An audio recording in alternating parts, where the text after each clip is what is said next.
So, what are your thoughts on Africa? I've never been to Africa, but I think it's a beautiful place, and I would really love to visit sometime. Okay, and you? I'm a history major, so I learned a lot about African history, Okay. and I think that there's a lot of culture, and it traces back to our roots. So, I mean, I haven't been either, but I've learned a lot about it. Awesome. Yeah, my best friend is Ethiopian, so Okay. I grew up really immersed in the culture. Like I Mhm. celebrate their holidays, I wear their dresses, so I've really like grown up and been immersed in the Ethiopian culture. Awesome, awesome. The reason why I'm doing this interview is I want to bring awareness that the strength of Black people is actually in Africa uniting. Because when Africa unites and becomes a superpower, Wow, my people, welcome back to the leading online music Yano Show KE. So, guys, if you're new at Yano Show KE, just subscribe, like, comment, and share. I could not reach this far without you, my subscribers, or wherever country you are. I just appreciate you. So, guys, today I just want to talk about say South Americans, or the Americans who are living in Black Americans who are living in America. So, here are some of the perspective about Africa. We've seen that the likes of Steve Harvey, the likes of the Black Americans who are there in diaspora, their views about Africa, and we've seen that some are saying that Africa has changed their perspective. Others are saying that they recommend people to go and visit Africa, and then others are saying that Africa there is that a piece of Kalma where there in Africa. So here are some of their views about Africa, their motherland. You see that these Black Americans, their originality, or the if you one or the other, their parents were here in Africa. So here are some of their likes, or their recommendation, or their views on Africa. So uh, just view this commentary, and if you have any comments, let us meet there in the comment section. Let us see what is your view on this Black Americans reaction on Africa. So just subscribe, like, comment, and share. I'd recommend everybody go to Africa. Beautiful place. It's the birthplace of mankind. That's right. But for African Americans, I think it's even more special. Um, you know, to wake up and not have to be conscious that you're Black. Yeah. Just to be able to wake up and walk outside, Yeah. and you just yourself today. Yeah. You don't have to filter that in. There's not a day that I can wake up over here that I don't have to filter that in. I have to factor that in. Yeah. When I'm driving, when I'm being pulled over, when I'm hailing a cab, when I'm you got to filter that in. It was such a Annoying. rewarding thing. It's annoying. Yeah. It's annoying. Look, to wake up and not be a minority. Yeah. You don't know what that is. If you've never had to deal with that, congratulations. How beautiful is that? Yeah. But to wake up and not be a minority, Yeah. I didn't know what that felt like. I said, man, I got to get a house over here. Proud to be a Black American, right? I didn't feel the need to say African American. I felt exactly how they did. I'd been to several countries in Africa and felt like, I was in, I went to Congo, I went to Djibouti, Rwanda, Nairobi, Kenya, South Africa. I was been in a lot of those places, and I'm going, hey, Black American, I'm proud. We've accomplished a great deal. Do they really feel like we're connected? But until I went to Ghana, I got roots in Ghana. That's my lineage. Think about if you run into an Asian dude on the street, and you say, well, where are you from? And he says, I'm from Cleveland. My people are from Cleveland. You'd be like, that's not right. Where are you from? No, Cleveland. It's stupid, right? It's silly to think that man's beginnings were from Cleveland. There's more to this story. It's exactly the same for us, for me.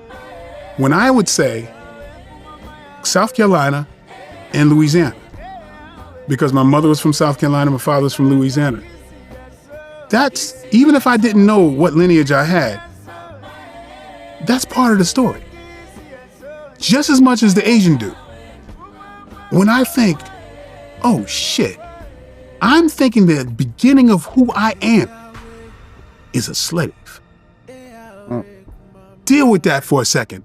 I think my beginnings of my historical background started in South Carolina and fucking Louisiana. What do you think that does to my psyche? Think about it for a second. That's a good point. And the fact that I knew that there was a bigger trek that started in Ghana. And believe me, I'm not one of those that like, I want to hold on to mother. No, I was cool being a Black American and very proud of it.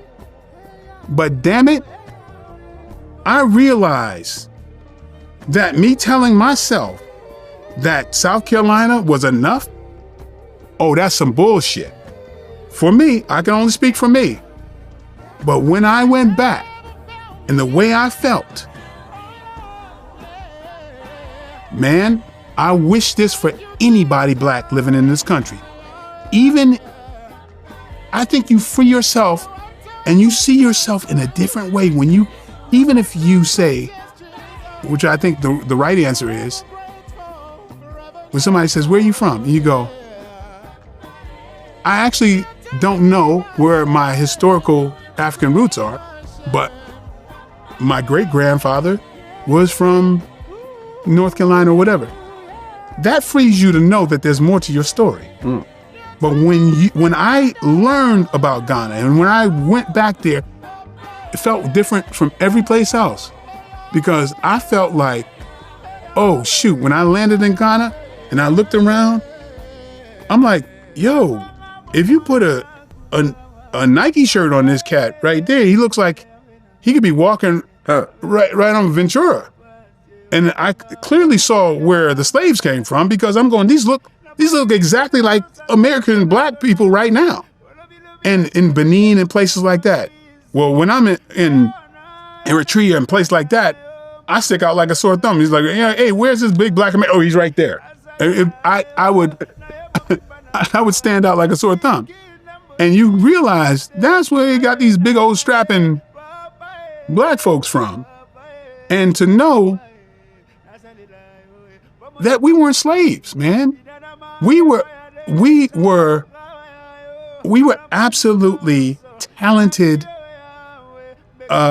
farmers and technical people, like, because that was the industry in Africa. You had to know how to farm. They kidnapped successful working people to build the country. Yeah. But psychologically, slaves is the term. Okay. I'm not that guy because there's not something in me that feels like something's missing and I got to put that in there. Till I realized, and I went there, I can never look at myself the same. And oh my goodness, like I said, I wish that for everybody to find out. And it's not on some, new age shit. It's just, the truth. So, where are you from? Houston, Texas. And you? Alexandria, Virginia. Okay. Orlando, Florida. Okay, so is it safe to say you're all African Americans? Yes.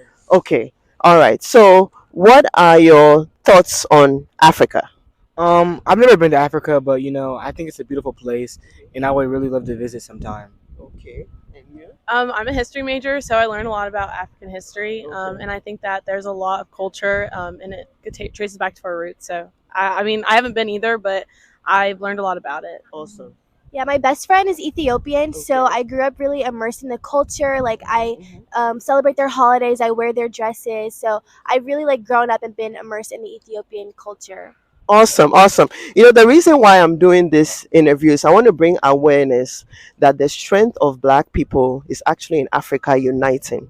Because when Africa unites and becomes a superpower, who can mess with people of African descent? You know what I mean? And right now there's a scramble for Africa. Everybody else is benefiting from Africa except people that belong to the soil. And I'm just preaching this and using the movement. I'm using fashion to spread the word. So I hope you wear it on campus and send me some pictures. Thank you so much. Africa must unite. Black units. Because when Africa unites, everybody is finished. Okay? All right. Thank you so much. Let me grab the hats. So there you go. You get African Americans are telling me in my comments, because I'm not from here, I don't have the right to speak about them. I've heard too many times that African Americans believe that we Africans look down upon them when we come to this country, and we think we're better than them, is false. When we were young in Africa, we worshipped African Americans. Yes. We changed our names to African Americans. My friends in school were called Jim Brown, Black Moses. Yes. Wow. I was called Superfly. Okay. Yes. Go King. Blacks in Africa, the barbershop, we go to barbershop until blacks started wearing afro, and we stopped and we started wearing afro. Really? We blacks hated our own fabric, the dashiki, until African Americans made it popular in the 70s, and we all started wearing it back. As a case, I had his albums. We've watched all the movies. Kool-Aid High, TNT Jackson, A Hell Up in Harlem, Detroit 9000, Truck Turner, you name it. And then we go home and we're trying to practice how they speak and all that. That was when we were in Africa. Ask any African who went through the 60s and 70s. They'll tell you, oh, we love them. Maya Angelou moved to Ghana, and she was like a sister. 14 years she lived in Ghana. Her son had an accident and broke his leg and arm in Ghana.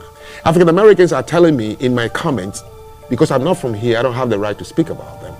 Do you know W.E.B. Du Bois?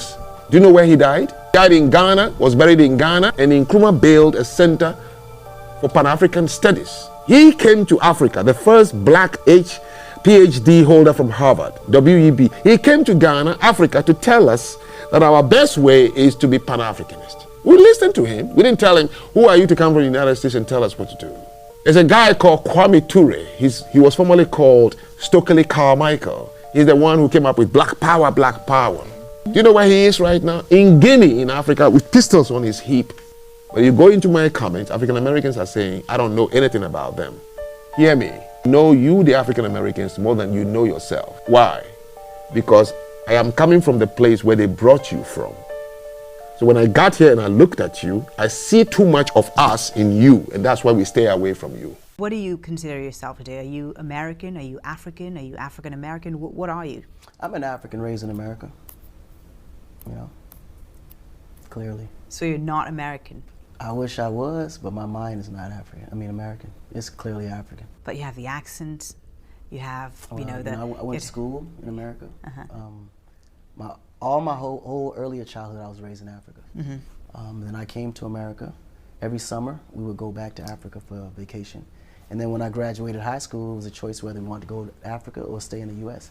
And just the opportunities in the U.S. was so much greater than Africa. Well, you're certainly the perfect example of the American dream coming true. And you know, what would be your advice to a young African who's immigrating to the United States today? Ultimately, you can't change who you are. And I think the biggest obstacle is that when people come to the U.S., they kind of alienate their original and they conform to what's there. And when you do that, first of all, you will never get accepted. But isn't that the best way to integrate? Absolutely not, because first of all, you can't, it's no way you can move forward and you're not you.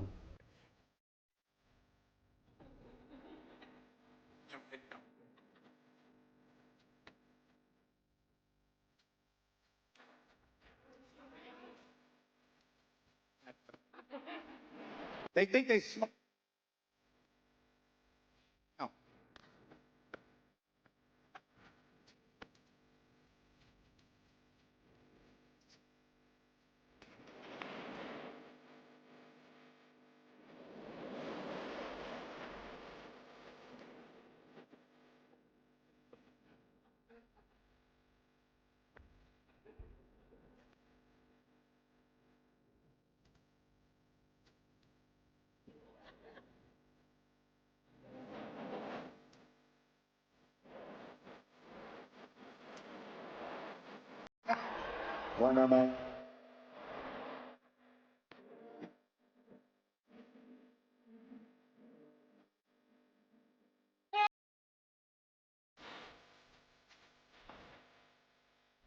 A friend of mine introduced me to this African family, and they invited me over there.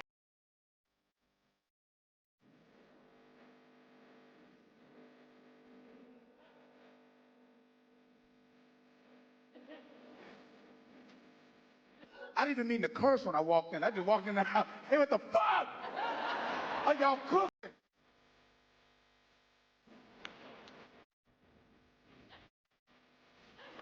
Let me tell you something about black people.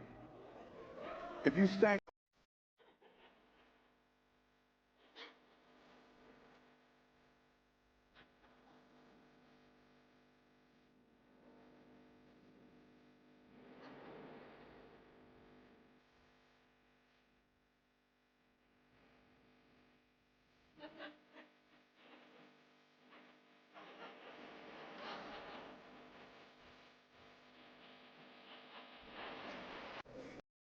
Well, I don't know how many of you Africans are triggered by the jokes, but can we roast back?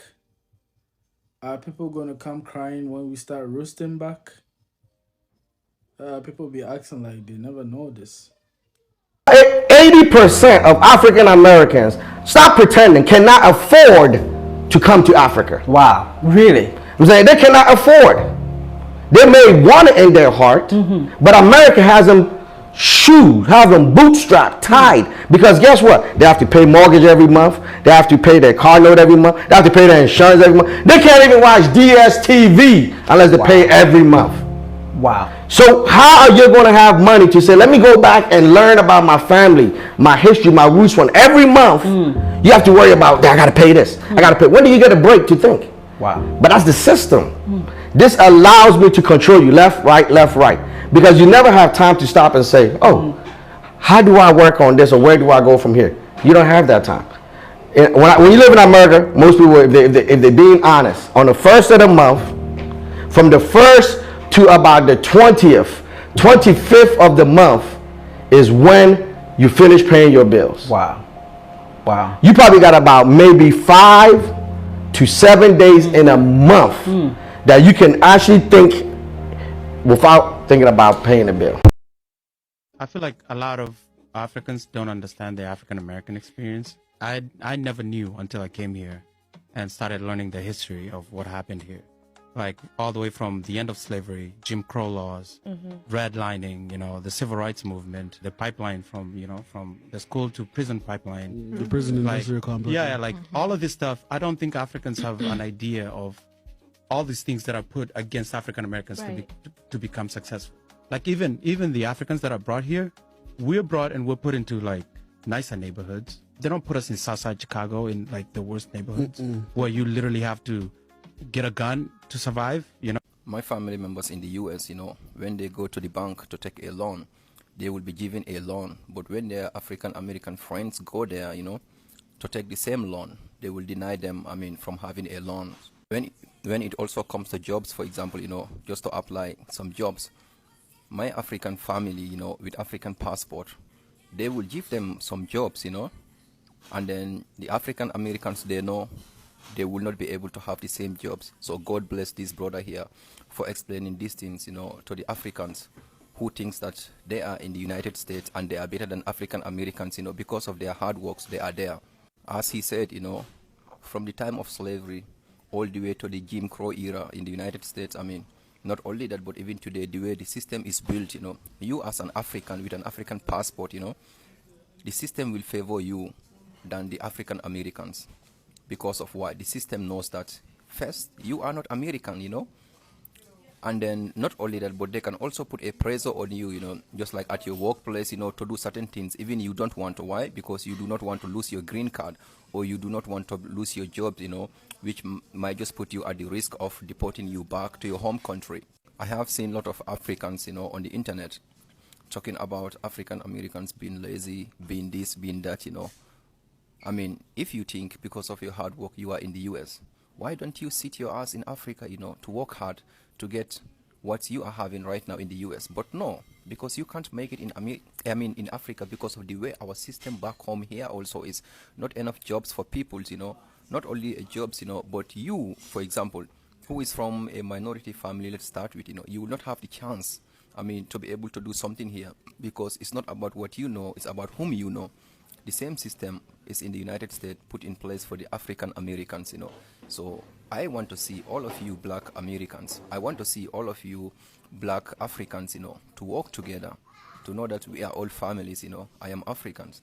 And then it hurts me a lot that by seeing Africans on the internet in the United States, trying to bully the African Americans, taking them as lazies, or taking them as they don't work. But this is what happens, if you do not learn your history, and not only that, you also think that white man is God, Trust me, so many of African people are brainwashed to believe in this, Sadly, we even have leaders right now in power who are working for the same people who are oppressing the African Americans in the United States.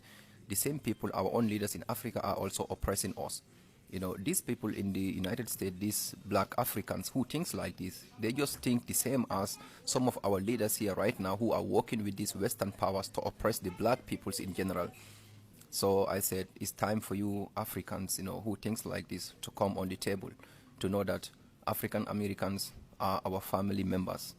But you've been to all the countries now in East Africa: Kenya, Rwanda, Tanzania, Uganda. Now, for those people who are in the diaspora looking to repatriate to Africa in those 4 countries, how do we compare the 4 in your honest opinion?